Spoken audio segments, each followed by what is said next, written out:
if there's a way to get custom badges eventually at some point. Who knows? Good to see all of you. As always, just send up a flare as soon as you can see and hear me. The usual routine. Message here. Okay. There we go.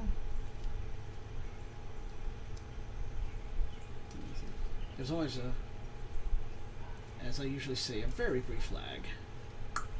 Hi, see and hear. Excellent. Let's go.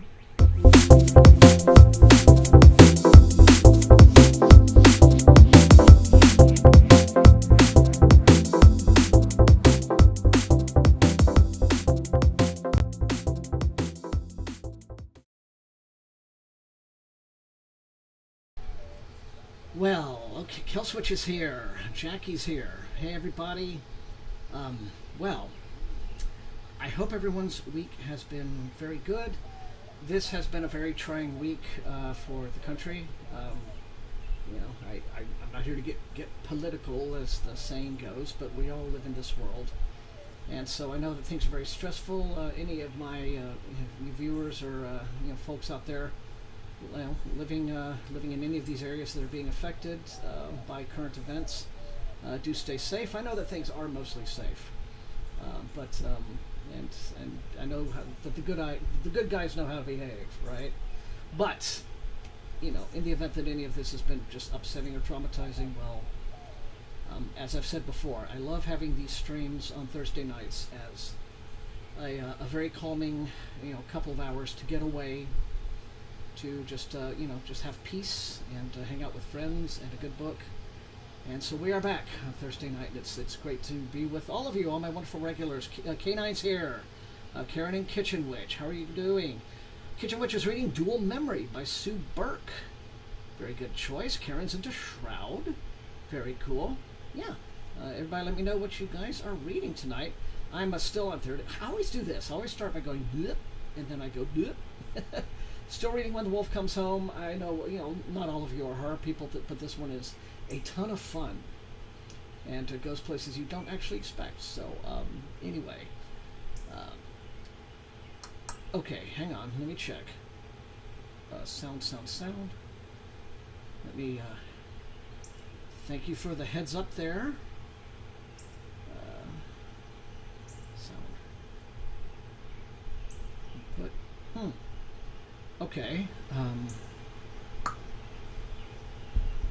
Okay, so in my system settings, I am doing input through the Yeti microphone. Things seem okay here.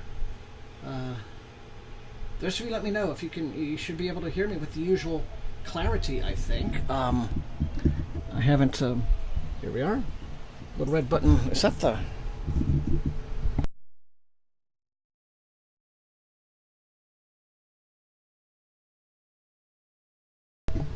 Okay, so if the red button is blinking, it is muted. Just confirming that. Well, it might have been because I had the mic turned facing away from me. That could have been weird. All right, we got it. Hey, Angela from Literature Science Alliance is here. Good to have you. How you been? How's everything going? What are you reading tonight? I saw your TBR on your Insta. So, but yeah, it's good to have you here. Optimus is reading Escher Man. But tonight, Devlin is reading Salvaged by Madeline Rue. Interesting.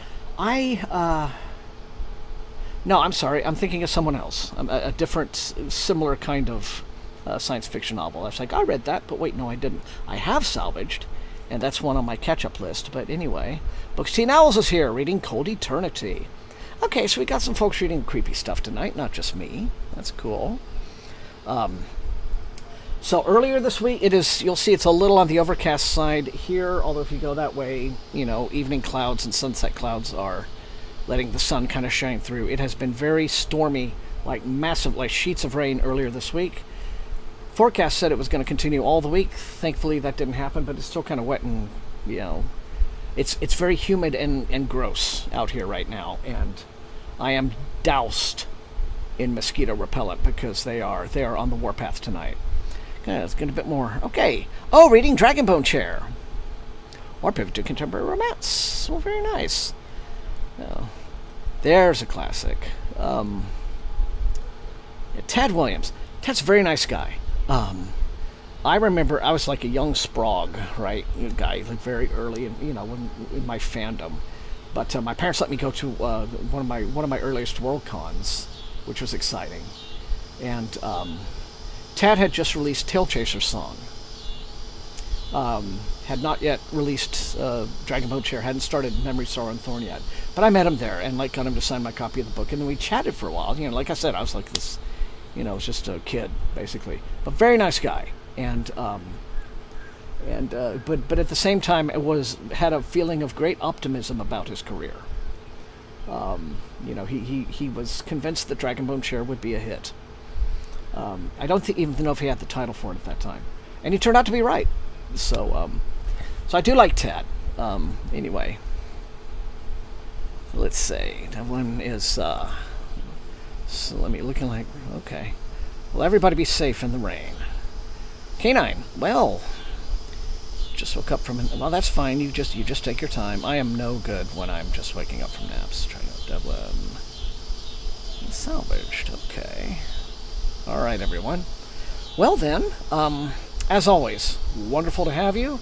I'm gonna get the. Let me see. Timer. Timeanddate.com. Oomph. 45 minutes. Oh, one last thing. Yeah. Oh yeah, he was a very nice fellow. Very nice. So yeah, happy to.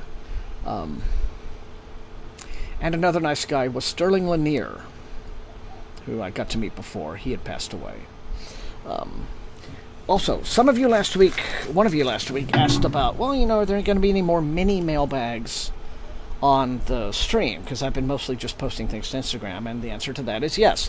We're going to get one tonight. This is a package just in from, I think there's a spoiler on the envelope of what it is. I already know what it is. But this is in from Del Rey Random House, so I will open this as usual beginning of second session, okay? But that's kind of the only thing that's come in so far that I just hadn't yet remembered to put this on Insta. So we get to open it tonight. That'll be fun. All right, so let me see. Timer going. 45 minutes and counting as of now. And let me just switch. We're called P.S. I love you more than two. Yeah, I just. Oh wow. Moving's crazy. Moving is not something I'm looking forward to whenever it happens, but we will see. Okay. All right, everybody.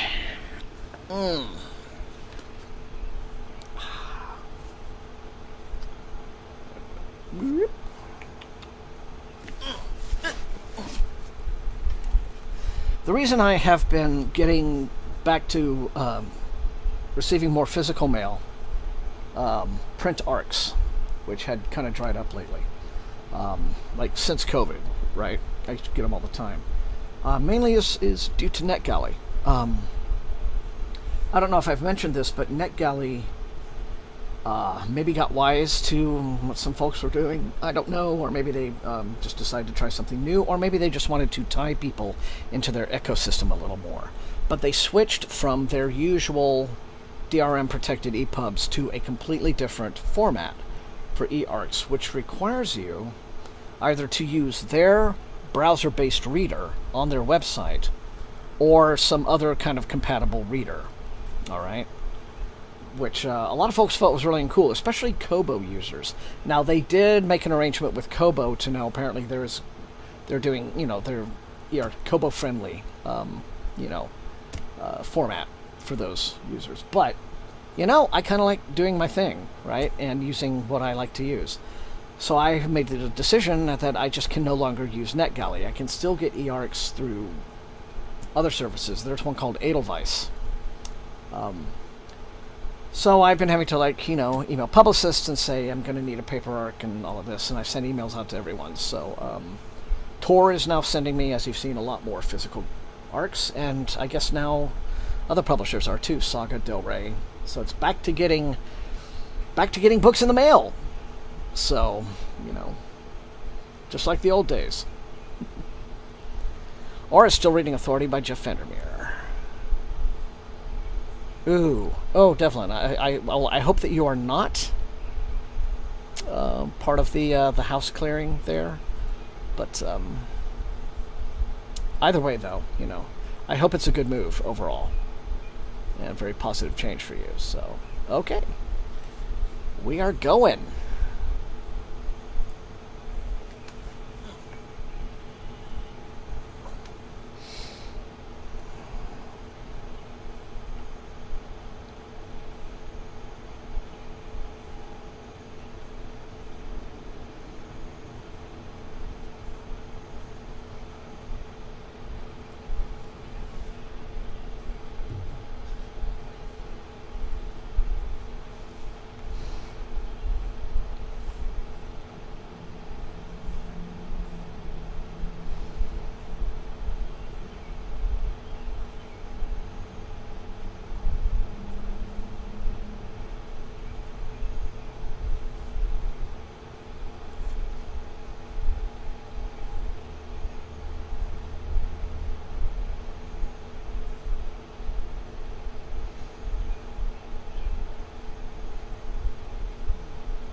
Star pizza, okay.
Oh,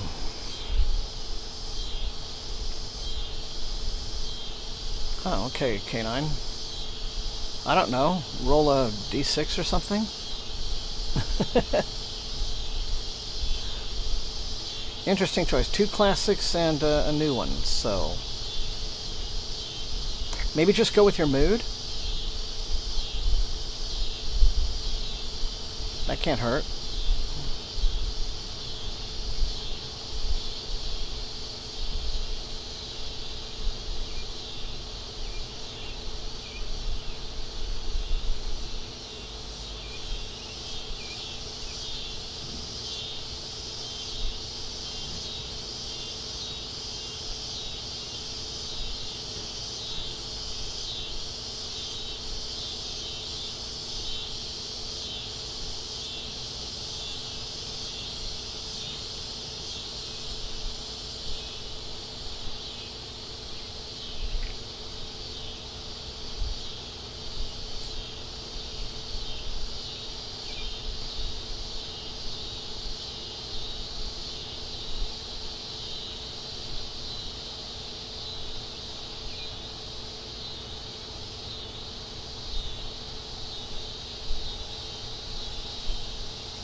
Oh. Hey, nothing wrong with that. K9. Sometimes a short story is just good for what ails you. Just hits you in the sweet spot.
Oh, hey, Devlin. Everyone is going fine, doing fine, I should say. Everything is going fine with them. Fingers crossed, but we may have some interest in one of them. A new dog parent. So fingers crossed there. But yeah, everybody's okay. Orson is happy. Davey, the bait dog, is healing up very nicely in his ears. So yeah, it's Buster's second surgery is still due for mid-July or later in July. So yeah, they're a good bunch of guys. But be ready to get them all. You heard one just now. Be ready to get them all healed up and happy and to their new homes finally, and then things will be back to normal around here at last. So, thank you. Yes.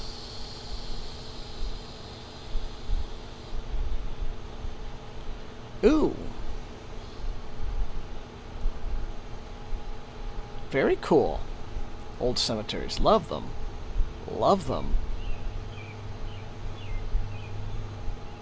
What's wild is when this has happened a couple of times.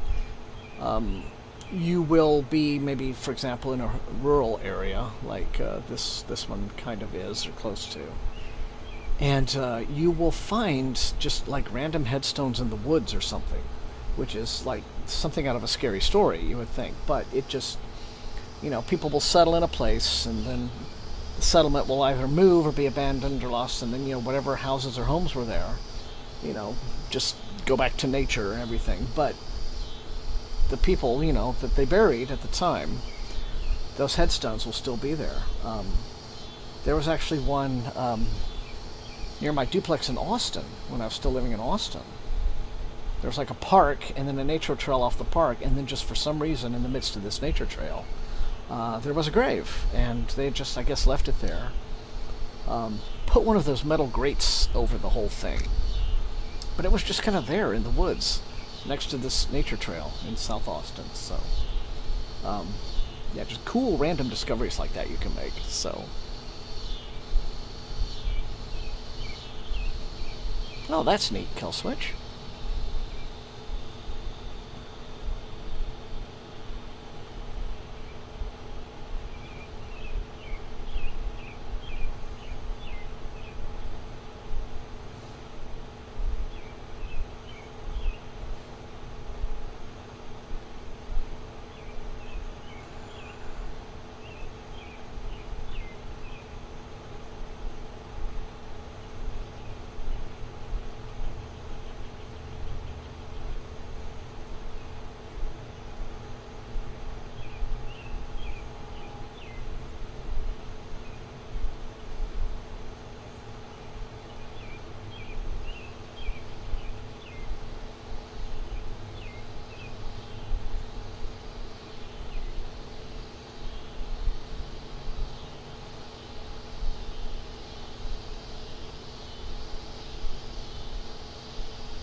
Oh, awesome, Cacticab.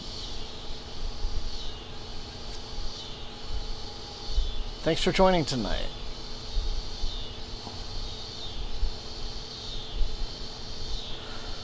Yeah, this is an absolutely bonkers book. I'm telling you.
Wow. That is, yeah, that is really something to contemplate, isn't it? Because that's probably like the time of the most dramatic change in all of, history, if you think about it, right? That's amazing.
Okay.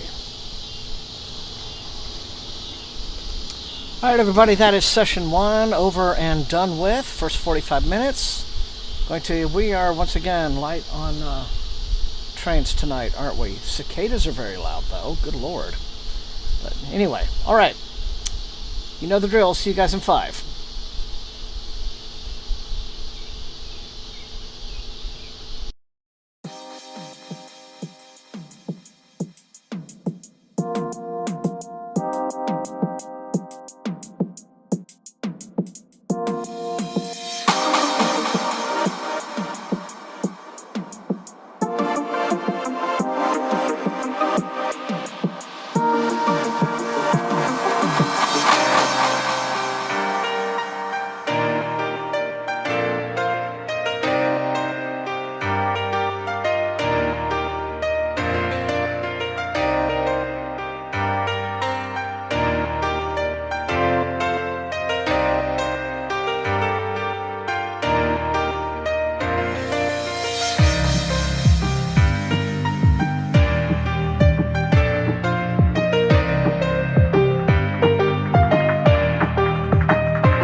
And we are back.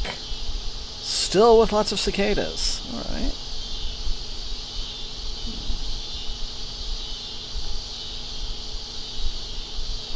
Well, okay. I hope it turns into, like a good read for tonight, then, Grendel. Yes, alrighty. So, we are back, and I promised the mini mailbag, so I'll just go ahead and rip this sucker open and see how it goes. So just make sure, yeah, timer, blah, blah, blah, blah, blah. Alright. This is one of those that has a very, very,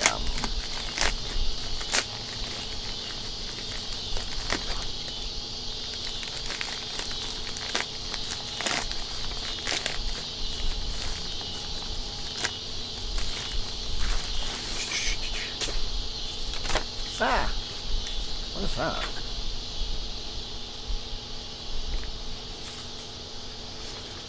Huh, okay. Alright, so this is... excuse me, sorry, being just a little bit discombobulated here, but this is the physical arc for a book called Artificial Wisdom, and this arrives from Del Rey. It says on... We've got to, hang on, just dig up the cell sheet here. Everything's kind of apart from each other. Let's see. But it says, oh, well, this... Boy, yeah, this shows the dark direction things are going, I guess. Salvation or freedom? Climate change has ravaged the globe. A former U.S. president and an AI politician vie for control.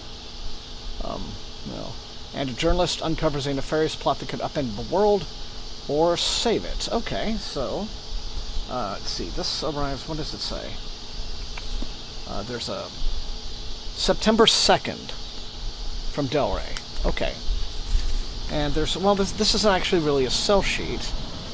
It's more just it's a general letter. It just says, what if being able to communicate with anyone on the planet instantly broke the people's brains in a way we didn't anticipate?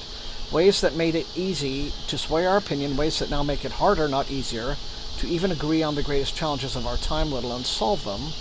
And how do we even begin to tackle borderless crises like climate change, when borders are hardening for the first time in a century and nationalism is rising? And what if technology could save us? If it can, should we let it?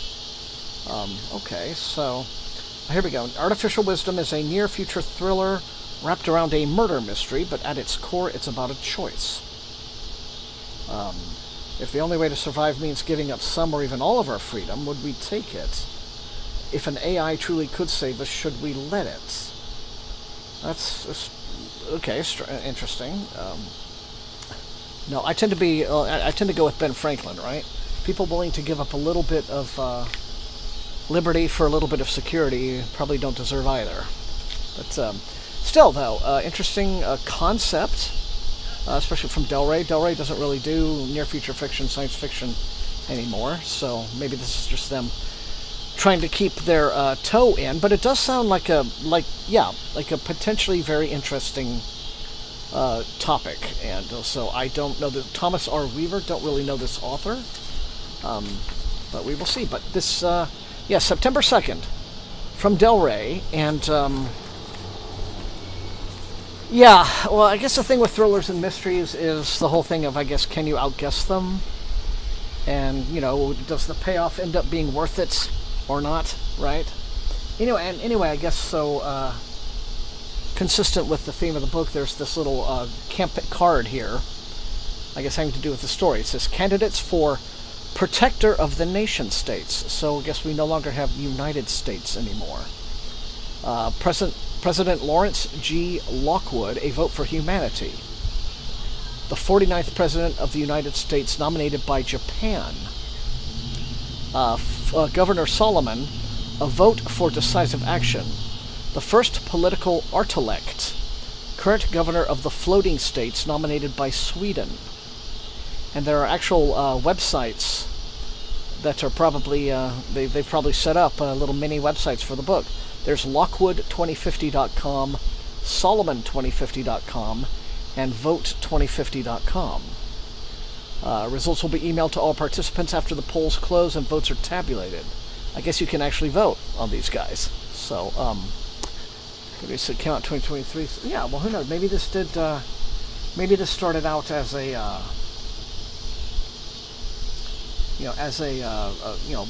one of those self-published books that made good. This is debut. Okay, here it says, yeah, Thomas independently published Artificial Wisdom in May 2024, and it quickly gained traction on TikTok. There we are, with book talkers calling it God-tier speculative fiction and the science fiction techno-thriller of the year. Okay, I'm not going to say I'm super dubious, but again, this is another. It's almost like editors just aren't reaching out for manuscripts anymore. They're letting TikTok and social media make books popular, and then they're snapping those books up. Less work for them, I suppose. So, yeah, I don't usually read thrillers or that sort of thing either, but we will see. Yeah. So now we know the origins of this. All right. Well, we will see. I mean, could be interesting, could be rubbish. We will find out, won't we? But it's anyway, cool cover. Anyway, Artificial Wisdom, Thomas R. Weaver. So another indie made good. Okay. So back to the books. Let me see. Reset. This has been so far a completely train-free evening, but we've had nights like that before when the trains didn't turn up until second session. So who knows? But anyway, 45 minutes and starting as of now for session 2.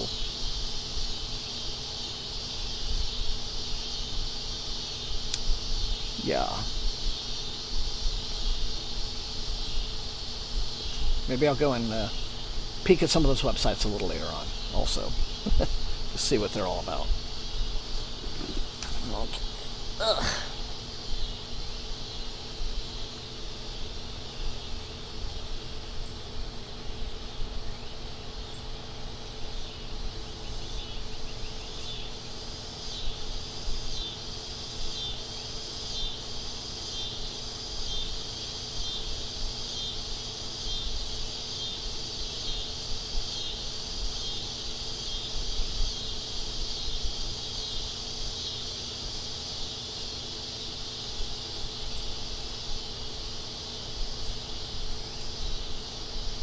Okay, well, it was wonderful to have you. Thank you so much. We'll see you in the next one, right? Sleep well. Sleep well.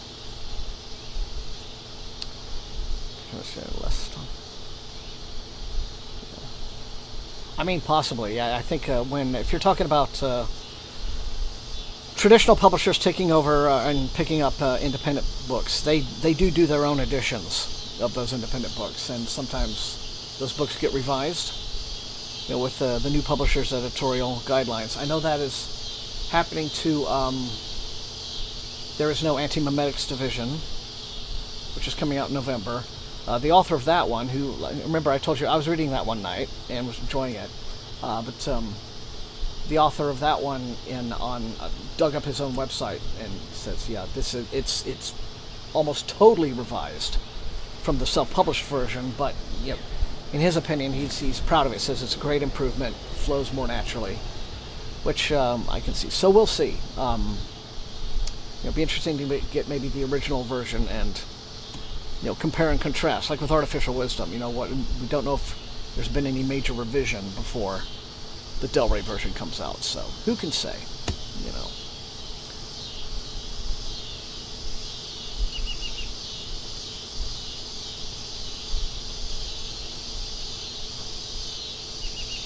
But I think, like with the original inventory, the original stock of self-published editions, there's probably not going to be a whole lot of that because, people who, not just people who use Kindle Unlimited, but if you're self-publishing online, then it tends to be print on demand.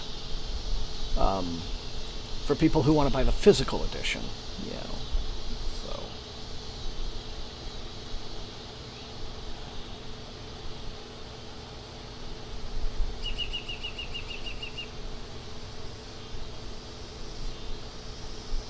So that way they don't have to keep, big warehouse inventories of their own books.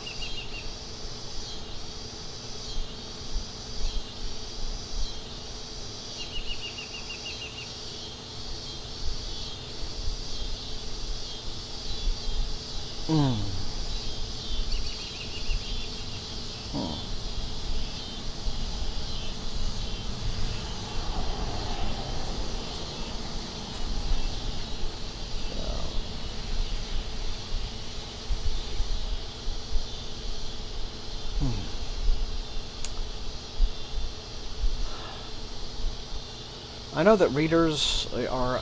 I'm not.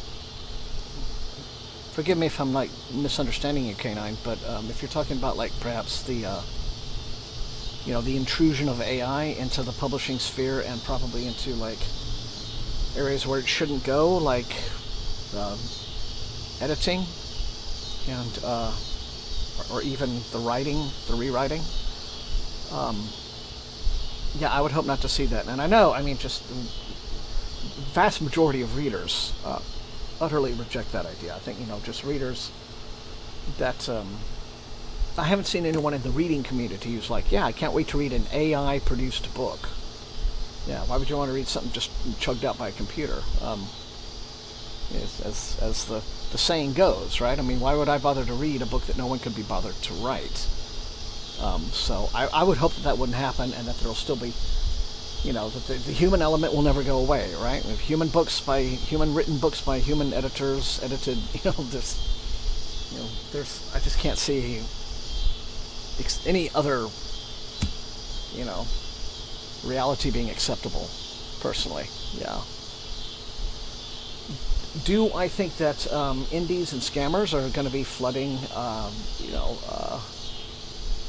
like Kindle Unlimited with AI written books? Well, that's happening. So, yeah. Which is why I'm very, very wary. I've never really been someone who's big on, soliciting or accepting requests from indie writers much to begin with, and which sounds very gatekeepy, I know. I've never really had any, chauvinism towards independent or self-published writers, and in fact I have read and reviewed, particularly when with horror. A lot of the best horror is coming from the small press, very indie publishers, because the mainstream publishing has only just gotten back into supporting horror. So I'm certainly not opposed to indie writers on general principle, but my worry is that is kind of now where the AI intrusion is concerned, taking it back to a state of almost being like the Wild West, with just kind of a lawless territory. So you now have to be really, really, really very careful if you are a reader of self-published or indie writers, worrying that, am I getting a real human product or chat GPT product, so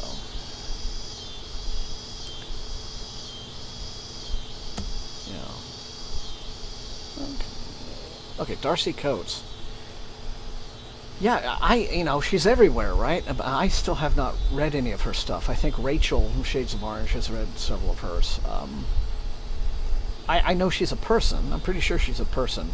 Although she does seem to be someone who writes a lot of the same kind of books. She's like the Jennifer Armentrout of horror. She kind of came out of nowhere. But, then suddenly one day in the bookstore there's 50 books of hers. It's kind of like, well, who is this person? Just sort of, hello. Oh dear, I think my battery might have conked out on my light. Well, I don't know. This is nice and moody. As the sun goes down, it might get pretty dark. I should have recharged that. Oh well, anyway. It'll make the candles show up more nicely. Yes, a whole chat GPT prompt in the book. Just, and just the laziness is insulting. That's what's insulting. It isn't even just that they're using this technology to substitute for effort, but it's just they don't even read their own book, right? Once it's spit out of the thing, they just, send it off to KU, and there it is. You know, just imagine that. Imagine just like churning out AI product, putting your name on it or a pen name of yours, and just selling it as your own thing, and you haven't even read it. That's just bonkers, right? Okay, enjoyable, bad, meh. Okay, for Darcy Coates, yeah. Yeah, you know, her books are like The Haunting of, da da da. The Haunting of, da da da. The Haunting of, da da da. The Haunting, you know? And that's, so there's kind of that, it just seems like a bit of sameness.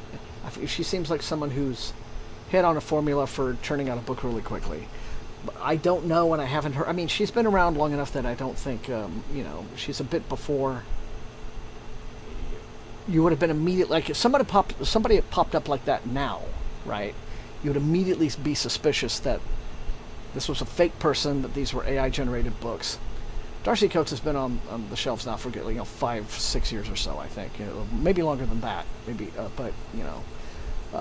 If somebody like Darcy Coates just suddenly came out of nowhere today, you would be a lot more suspicious, I think. But I think she's probably one of these writers who writes like the old pulp writers used to write. You know, they glommed onto a formula, kind of perfected it in terms of technique. It's like, all right, so like here's, you know, this section of the story, you know, like break the story down into maybe like 3 acts or something. Or 3 or 4, and then just kind of go from there, right? And so that's so she could just be one of those writers. She could just be one of those, you know, or like the James Patterson. You know, he came up with like a literal formula, like an outline, doop doop doop doop doop doop, do all this stuff in order, and then that's how you produce a James Patterson page turner, right? It's literally just like almost like Mad Libs for writing a book, right? Just go step A, step B, step B, step C, and then you've written something. So there have been these methods that really quickie writers have used for a long time now to just put out product. But now there's ChatGPT, so there's even more. So now people don't even have to do that. People who just want to have books and call themselves writers without actually the effort. So, Coates popped on back in 2020. Okay. Hi, Kel. Hello. Good to have you. Kel search laziness and entitlements. Yep. It's all about, yep, like it's just you saying you're a writer without doing the work. I think you said it the same time I did. Kel Switch is just that whole thing. When I was working in film in the 2000s in Austin, film and TV, God, you ran into these guys. The movie version of these guys, like, you know, just ants at a picnic. It was embarrassing. You know, all these guys who want to be able to wander around in film festivals or in bars and tell everyone, I'm a director, I'm a filmmaker, but not actually do the work. And I know some folks who actually worked on a movie for one of those guys. Like, he had actually, I guess, pulled together a little bit of money of his own and had gotten a crew together. But then he would do things like, you know, flake out and not show up to set in the morning. And then he would, you know, but then they'd have a few shooting days, and then he just kind of stopped paying everyone. And so at that time, these little indie movies were still being shot on tape. So I remember this one particular production I'm thinking of. So it's like the camera crew just said, "Okay, we're taking the tapes. When you pay us, you can have them back." But what this guy was doing was all the money supposedly for the movie. He would like go out to these bars in Austin at night and tell everyone, "Yeah, I'm making this movie and I'm a director and it's going to be big." And then he would like buy everyone drinks, you know, all night long with the money that he was, I guess, supposed to be paying his crew with. So you see these guys all the time. You see these guys, and it's just like, man. Yeah.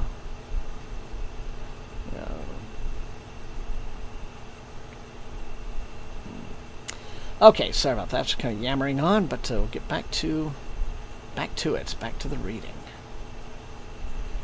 And like I said, sorry, I lost my light, but we'll have a little bit of dim light and some tea lights anyway to make up for it.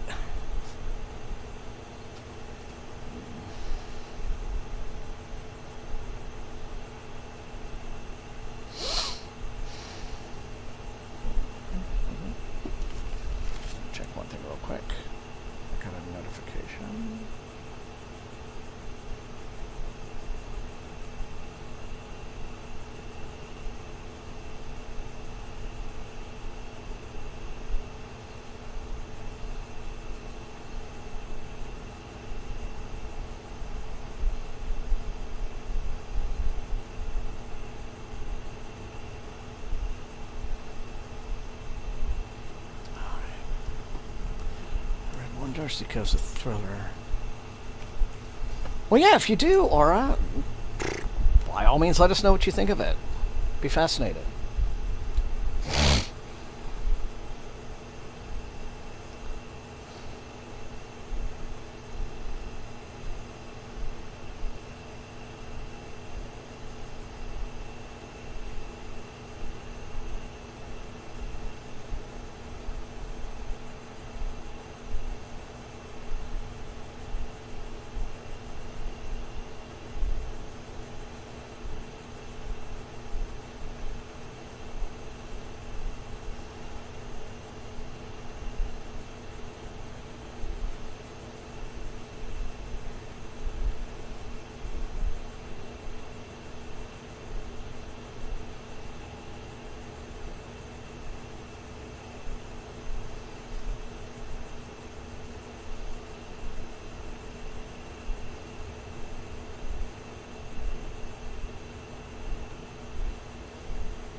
That was not a train.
Oh, is that new series of short stories that I read the one by Joe Hill. I want to read the others. Yeah. Okay, let me know what you think of that, Canine.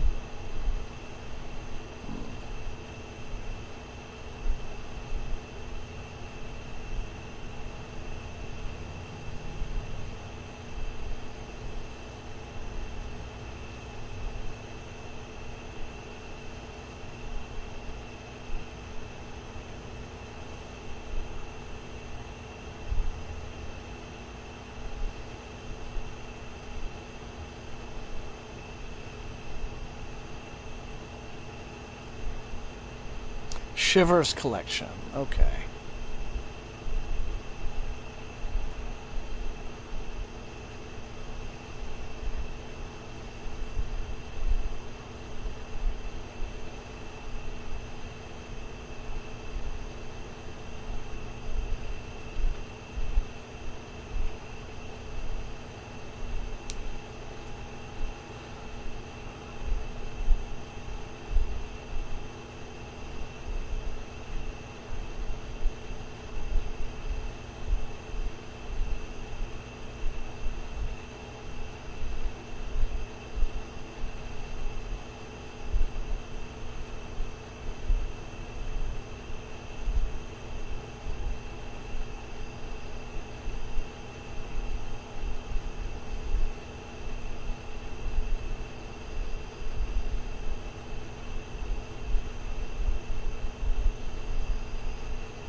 Yeah, I know. Sometimes what can you do about, like supporting the Zon, the big evil Zon, but, you know.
Really?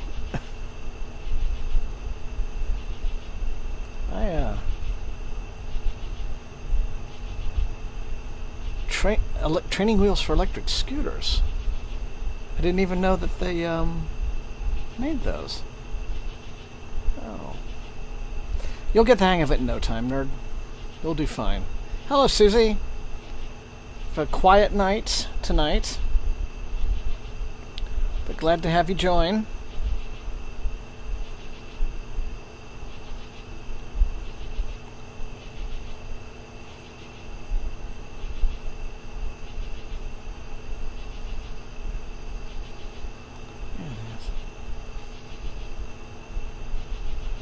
Yeah. No, you'll do fine, Comrade Nerd.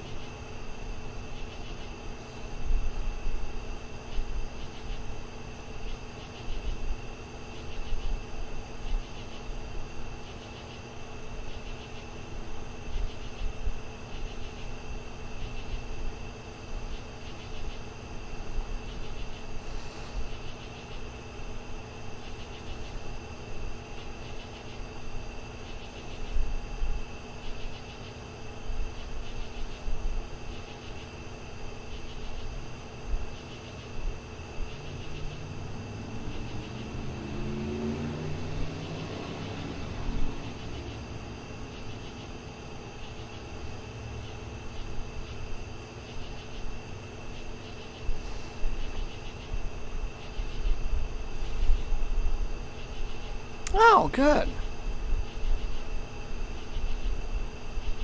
Okay.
Okay, everyone. Well, that's it. That's time. That is the stream for this Thursday night. Very quiet. Missed the trains. Sad not to have them. But the crickets and the cicadas kept us company, and yeah, it was very, very peaceful. And I'm almost there I go again. I'm almost done with this, and boy howdy, is this absolutely just completely off the chain book. Enjoying it enormously, so I'll be reviewing it. I may save the review for like my Halloween period reviews. But anyway, yeah, it was a very peaceful night, Killswitch indeed. Very quiet and chill, so I dig that. So as always, I am so glad and feel very, very fortunate to have you folks to spend this time with, and I will see you again at the next one, you know. Yeah, I'm going on a little bit of a trip early next week, but I will be back by Thursday night, so just double checking that in my head. Yes, so that's going to happen, but otherwise, it's great seeing you. Thank you all so much, you know, for being here and for, you know, for being part of it, the SFF180 family, and until I see all my way too humid out here for my fingers to snaps, but I'll try. Stay safe and healthy and happy reading, all right, everyone? Love you guys. Good night.